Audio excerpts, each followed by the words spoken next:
दोस्तों, देश के कई राज्यों में मौसम करवट लेने वाला है और इस समय दिसंबर में जब हम दूसरे पखवाड़े के कह सकते हैं कि दूसरे पखवाड़े का भी पहला सप्ताह धीरे-धीरे बीतने को है। लेकिन अभी तक अगर देखा जाए तो उत्तर भारत का जो मैदानी हिस्सा है, इंक्लूडिंग उत्तरी राजस्थान, पंजाब, हरियाणा, दिल्ली और उत्तर प्रदेश तथा मध्य प्रदेश के कुछ हिस्से, बिहार, झारखंड, पश्चिम बंगाल के रीजन, इन भागों में काफ़ी घना कोहरा देखने को आमतौर पर मिलता है, आपको शायद याद होगा। और घने कोहरे के साथ-साथ कुछ जगहों पर इस दौरान ओले भी पाला भी पड़ने लगता है, खासतौर पर हरियाणा, राजस्थान के क्षेत्रों में। कहीं-कहीं पर पानी खेतों में यानी ओस की बूँदें जो होती हैं, वो जमने लगती हैं, लेकिन अभी तक नहीं जम रही हैं। उसके क्या कारण है, इसकी भी बात करेंगे। साथ ही साथ इस वीडियो में अगले 3 दिनों के मौसम की बात करेंगे। आज 20 दिसंबर है, 20 दिसंबर से लेकर 22 दिसंबर के बीच में यानी 20, 21 और 22 दिसंबर को देश भर में कैसा मौसम रहेगा, इसकी बात करते हैं। और ये वीडियो आप देख रहे हैं मौसम तक चैनल पर। नमस्कार, स्वागत है आप सभी का इस बुलेटिन में, जानकारी अगले 3 दिनों के मौसम की। तो सबसे पहले बात करते हैं उत्तर भारत से ही। उत्तर भारत के पहाड़ों पर जो बर्फबारी हुई है उसके चलते जम्मू कश्मीर, गिलगित बाल्तिस्तान, मुजफ्फराबाद, लद्दाख, हिमाचल, उत्तराखंड, इन पर्वतीय क्षेत्रों में तमाम जगहों पर तापमान में गिरावट रिकॉर्ड की गई है। तापमान में गिरावट होने के कारण यहाँ पर मौसम ठंडा हुआ है।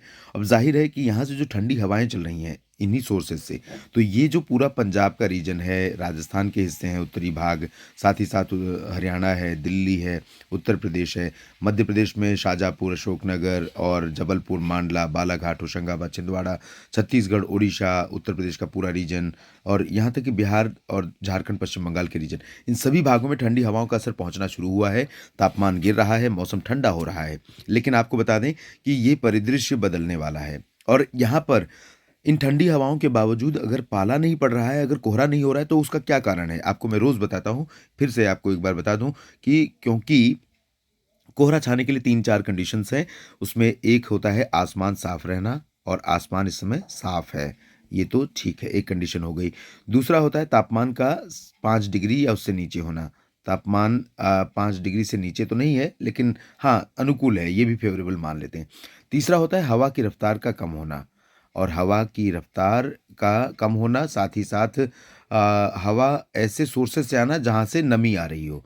तो नमी वाली हवा इधर से आती है या फिर इधर से आती है। तो अभी ये ठीक है, आसमान साफ है, तापमान कम है, लेकिन हवा की रफ्तार नहीं है कम, हवा की रफ्तार तेज़ है और ना ही इन सोर्सेज़ से हवा आ रही है। तो ज़्यादातर जगहों पर जो हवा चल रही है, वो आप देख रहे हैं साफ-साफ उत्तर-पश्चिमी चल रही है, जो ड्राई होती है, तो ये तापमान को नीचे ले जाती है, लेकिन आसमान को साफ रखती है और इसके चलते दिन में तेज़ धूप देखने को मिलती है और धूप जब दिन में होगी, तो रात में कितने भी सर्दी हो, आपको ज़्यादा सर्दी महसूस नहीं होगी और आपको लगेगा कि मौसम उतना ठंडा नहीं जितना होता है। जब तक कि दिन में अंधेरा सा न दिखे, घना कोहरा न छाए, बादल न बने, बारिश न हो, ओले न गिरें और पाला न पड़े, तब तक सर्दी महसूस नहीं होती, भले ही 2 डिग्री 3 डिग्री तापमान पहुँच जाए। लेकिन लोगों को महसूस भी होती है जब सुबह निकलना होता है जिनको, उनको ख़ास तौर पर।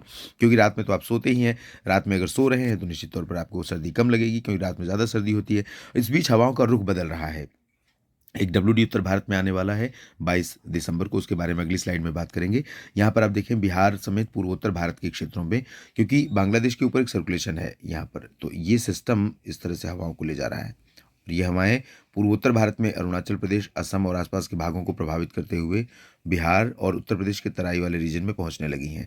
तो ये जो तराई वाला बेल्ट आप देख रहे हैं, यहाँ पर तापमान कम है, हवा की गति कम है, यहाँ पर आज कोहरा आपको देखने को मिला होगा और कल और बढ़ सकता है इस तराई वाले रीजन में, इंक्लूडिंग उत्तर प्रदेश, बिहार और कुछ उत्तराखंड के देहरादून, ऋषिकेश से लेकर पंतनगर, मसूरी, नैनीताल के बीच में।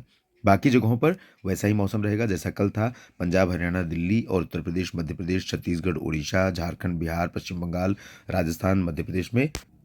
लेकिन आज दोस्तों, आज जो बंगाल की खाड़ी से नमी इधर पहुंच रही है इसके कारण, और साथ ही कुछ नमी इधर से आ रही है, कुछ बादल आ रहे हैं, तो इसके कारण यहाँ पर आपको राजस्थान के तमाम हिस्सों में, मध्य प्रदेश के कुछ हिस्सों में और छत्तीसगढ़, उड़ीसा के दक्षिणी भागों में और साथ ही साथ महाराष्ट्र में, गुजरात में, इन भागों में आज आपको कुछ क्लाउड दिखाई देंगे, बादल दिखाई देंगे और ये बादल धीरे धीरे आगे की तरफ बढ़ते रहेंगे इस तरह से। मध्य प्रदेश के ऊपर और आगे उत्तर प्रदेश के भी कुछ एक इलाकों में ये बादल पहुंचेंगे, वाराणसी, प्रयागराज, पटना में भी बादल पहुंच सकते हैं। तो इस तरह से भी इधर से भी बादल हैं, इधर से भी बादल, तो कई राज्यों में बादल छाने की संभावना भी बन रही है। दक्षिण भारत में आंध्र प्रदेश के तटीय इलाकों में और तमिलनाडु तथा केरल में कई जगहों पर वर्षा हो सकती है। हालांकि इंटेंसिटी बहुत ज़्यादा नहीं रहेगी। लक्षद्वीप में भी थोड़ी बहुत बारिश की संभावना है। मुंबई में भी और पुणे, नासिक, नंदुरबार, धुले, जलगांव में भी बादल बनेंगे। कर्नाटक के उत्तरी आंतरिक इलाकों में, तेलंगाना में भी बादल दिखाई देंगे। अब बात करते हैं 21 दिसंबर के मौसम की। 21 दिसंबर को आप देखेंगे कि हवा जो अभी यहाँ पर जैसलमेर, बाड़मेर तक चल रही थी, वो थोड़ा-सा इधर कम हो रही है उत्तर की। और यहाँ पर न सिर्फ यहाँ पर कम हो रही है, बल्कि आप ये देखिए उत्तरी जो उत्तर प्रदेश का रीजन है, सीतापुर, बरेली, शाहजहाँपुर, लखीमपुर खीरी से लेकर अयोध्या के ऊपर, बहराइच के ऊपर, पूरे रीजन में पूर्वी हवा चलनी शुरू हो गई है। ये हवा, तो यहाँ पर नमी बढ़ जाएगी और नमी बढ़ जाएगी, तापमान अगर कम है यहाँ पर, तो यहाँ पर घना कोहरा हो जाएगा। और बिहार के भी क्षेत्रों में घना कोहरा हो जाएगा, इंक्लूडिंग पटना और आसपास के इलाकों में। लेकिन तापमान जहाँ पर ज़्यादा कम होगा, वहीं पर ज़्यादा कोहरा छाने की संभावना बनेगी। झारखंड, पश्चिम बंगाल में ठंडी हवाओं का असर रहेगा। पूर्वोत्तर में इन हवाओं के कारण बादल आएंगे। और यहाँ पर राजस्थान से लेकर मध्य प्रदेश और ये जो उत्तरी तटीय आंध्र प्रदेश का रीजन है, इसमें दक्षिणी पश्चिमी मध्य प्रदेश का रीजन, महाराष्ट्र, गुजरात, इन सभी भागों में बादल कल और बढ़ेंगे थोड़े से। और कल बादल जो बढ़ेंगे, यहाँ पर कुछ एक इलाकों में आपको लग सकता है कि बारिश होने की संभावना है। हरियाणा, पंजाब, दिल्ली, उत्तर प्रदेश और मध्य प्रदेश तथा बिहार के दक्षिणी भागों में, झारखंड में, यहाँ पर बादल ना तो ज़्यादा बढ़ेंगे, ना बारिश की संभावना रहेगी। लेकिन कुछ एक जगहों पर हल्के फुल्के बादल यहाँ पर भी पहुँच सकते हैं दोपहर के बाद। दक्षिण में तमिलनाडु और केरल में बारिश हो सकती है। पहाड़ों पर ड्राई वेदर रहेगा। अब बात करते हैं 22 दिसंबर। 22 दिसंबर को आप देखें, उत्तर भारत के भागों से चलने वाली हवाएं बिल्कुल बंद हो जा रही हैं। तो हवाएं कौन सी चल रही हैं? जो यहाँ पर बंगाल की खाड़ी से आ रही हैं। और ये हवाएं दोस्तों उत्तर प्रदेश के तमाम हिस्सों को, मध्य प्रदेश के तमाम भागों को प्रभावित करेंगी। उत्तराखंड में इनका असर रहेगा। WD यहाँ पर पहुंचा हुआ है 22 दिसंबर को। तो WD के चलते गिलगित, बाल्टिस्तान, मुजफ्फराबाद, लद्दाख, जम्मू कश्मीर, हिमाचल, उत्तराखंड, इन भागों में बर्फबारी हो सकती है। पंजाब, हरियाणा, दिल्ली और राजस्थान के उत्तर पश्चिमी क्षेत्रों में बारिश होने की संभावनाएं बन सकती हैं। ये बारिश वाला जोन रहेगा। ये बारिश और बर्फबारी वाला जोन रहेगा। पहाड़ों पर बर्फबारी, मैदानी इलाकों में बारिश। कुछ बादल आपको राजस्थान के दक्षिणी पूर्वी क्षेत्रों, गुजरात, मध्य प्रदेश, महाराष्ट्र और उत्तर प्रदेश, बिहार, झारखंड, पश्चिम बंगाल, छत्तीसगढ़, उड़ीसा के ऊपर भी दिखाई दे सकते हैं, जिनसे आपको लग सकता है कि बारिश होने की संभावना है क्या। और हो सकता है कहीं बूंदे पड़ भी जाएं, लेकिन ज़्यादा चांसेस नहीं है। हालांकि 22 और 23 के बाद 24 से फिर से ठंडी हवाओं का असर बढ़ेगा। तब कोल्ड वेव जैसी कंडीशन देश में तमाम जगहों पर बनेगी।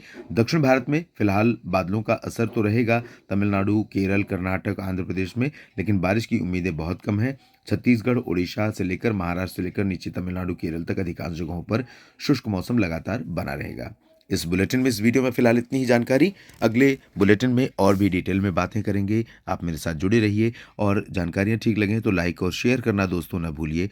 साथ ही साथ अगर आपने चैनल को सब्सक्राइब नहीं किया है तो सबसे पहले कर लीजिए, क्योंकि आपका सपोर्ट मुझे हमेशा मनोबल देता है और आपकी प्रतिक्रियाएं भी मुझे ताकत देती हैं, हिम्मत देती हैं। मैं लगातार आपके साथ किसी भी परिस्थिति में रहूं, लेकिन कम से कम 1 या 2 वीडियो के माध्यम से आपसे जुड़ता रहूं, आपको अपडेट करता रहूं।